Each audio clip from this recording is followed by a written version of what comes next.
Well, Rick, I know Saturday was no fun as Notre Dame beat the Noles 52-3. However, Alex Atkins, the offensive coordinator, Adam Fuller, the defensive coordinator, and wide receivers coach Ron Dugans were all fired. That had to make you at least slightly happy? No, not really. To be honest, they should have been long gone before that, particularly Adam Fuller, a big part of the buddy movement who came over with Mike Norvell from Memphis.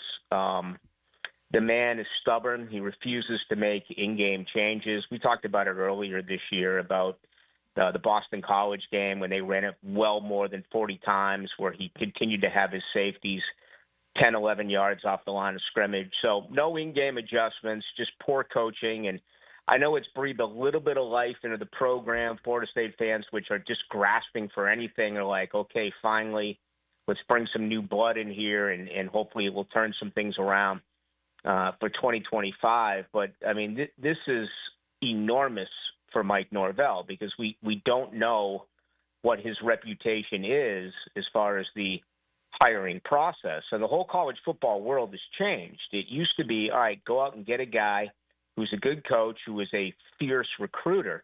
Florida State has been just awful with their recruiting coming out of high school. And, you know, what is the wave of the future? Is it getting guys that can do a decent job recruiting, but nowadays those players may be there for 1 year and leave? Or do you bring in experienced coaches who are recognized throughout the college football world that can go to other schools and once again, you know, flourish in the transfer portal, which worked the first 3 years for Mike Norvell? Obviously, it backfired this past season, but you know, Florida State can't bank on a recruiting class to rebuild for 2025. They have to go back to going to other schools to bring in players to immediately perform for them.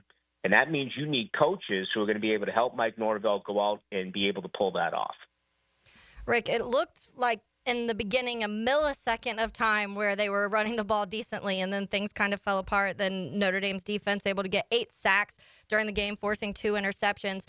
But when you look at the Seminoles offensive line, all seniors on that O-line. So what do you start looking at because at this point you kind of are looking at what's next?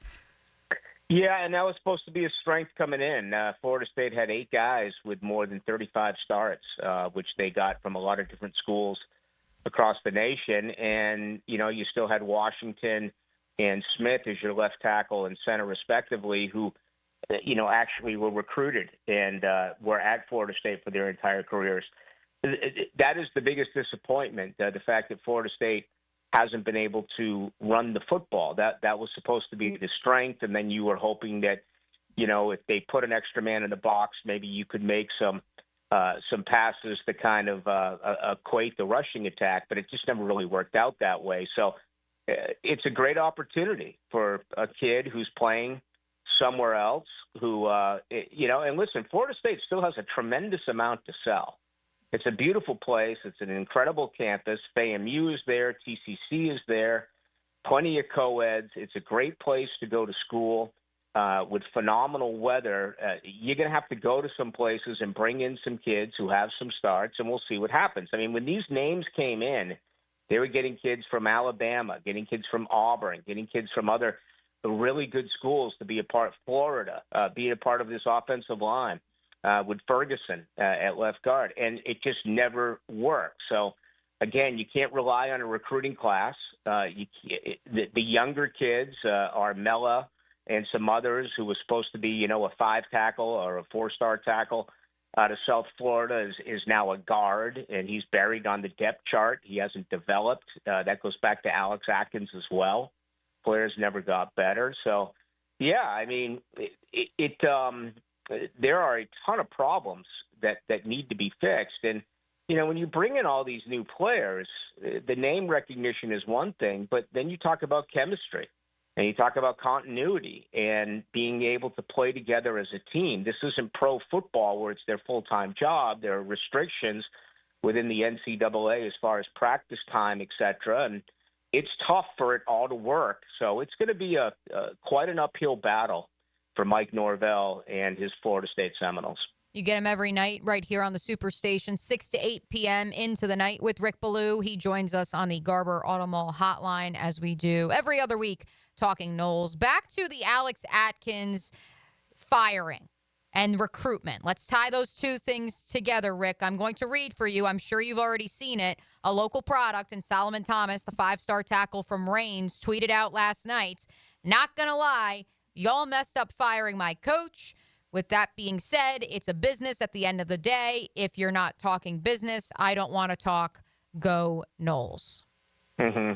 What do you make of, as much as perhaps this was the right move in developing players and in solidifying the offense, what do you think that these firings mean on the recruiting trail?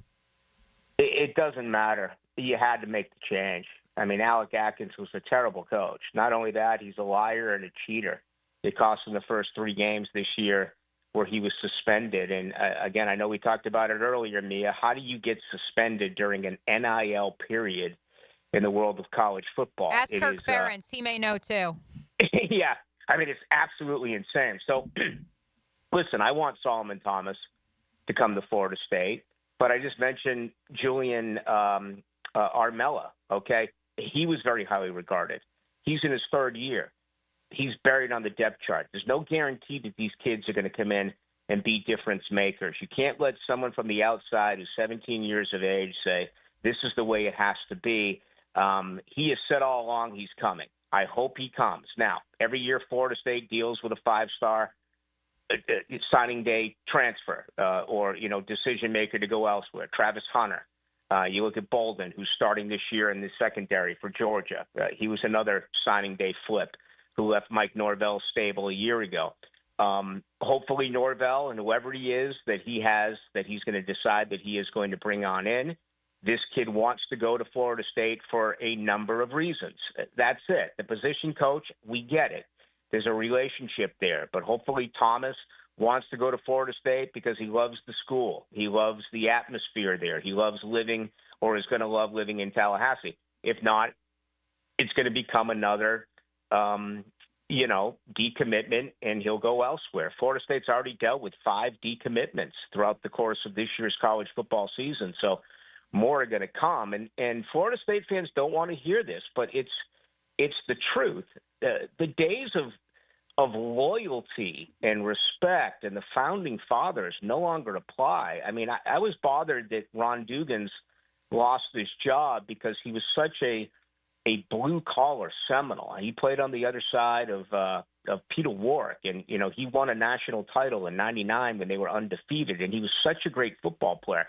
But he was a really, really bad coach. He didn't develop anyone, and I'm not going to give him credit for Keon Coleman. I'm not going to give him credit for Johnny Wilson. Those are Michigan State and Arizona State recruits, respectively. The guys who have come up through the pipeline, whether it was former Seminole Lawrence Dossie or former Seminole Ron Dugans, they never developed. The last wide receiver to make it into the league was Rashad Green or Auden Tate. I mean, they just look at Florida, Miami. They produce so many NFL wide receivers. How can Florida State not produce NFL wide receivers with the talent in this state? So, again, they're going to have to go to the recruiting portal and hope that it works getting those guys. But, and I've heard, well, go get another Florida State guy. Go hire Antonio Cromartie. Promote Ernie Sims. I don't think today's 17, 18-year-old kids care that those guys once played and won at Florida State. Again, with Generation Z, it's a totally different world. And I'm not saying that's just the case in Tallahassee. I'm saying that's the case for all college football blue bloods. I don't think today's kids care about what those who are older than them once did at that school. Yeah, I agree with you, Rick. Who plays for the ACC title on December 7th? SMU's the wild card here. I was looking at the schedule the other night. I no longer have it in front of me. That really is a good football team that gets very little credit, SMU. I want to say it's Miami. Miami's defense is really leaky right now, and that is a concern. But I do think it's going to be – I know Clemson doesn't get either one of the two. I think SMU is going to hold serve here. I'm going to say SMU and Miami play for the Atlantic Coast Conference. Sounds good. By the way, SMU plays host to Boston College. SMU travels to Virginia and then plays host to Cal. Those are the final three on the docket for SMU. Cal's got a lot of speed. That Cal-Miami game was shocking. Because that's Florida State's only win against Cal. But that late-night game, I think it was a 10:30 start, Miami at Cal. They showed a lot of speed. Cal's a tough out. Is that out there as well? Mm-hmm. Yeah, it's a tough trip for SMU. It is not as bad as, leaving from Dallas as it would be here. But anyway, yeah, I'll go with those two. And Clemson on the outside looking in. I'll take Miami and SMU. Rick, I do have to leave our audience with this. You tweeted out on Sunday, I believe it was Sunday, maybe it was Saturday, that Charleston Southern opens as a 28-point favorite against Florida State this Saturday. I do have to tell you, this game is not listed on mybookie.ag right now. So maybe they're too afraid to play it. Maybe they're too afraid to agree with the truth teller and what the line should really be. Well, it's an early line because, of course, the game is a week from Saturday. Oh, but true. That's why. I got a tip that was going to be the case, and I got to be honest. I'm going to take your ladies' money, and I'm going to lay that 28 on Charlie South to win that game. The fascinating one, Rick, will be literally Florida State. Who plays quarterback? What do the quarterbacks look like? That'll be interesting. All right, Rick, we appreciate it. It's going to be incredible. It really is. Yeah. And I think – it is legitimately going to be a toilet bowl, although I think that Florida has a chance against LSU.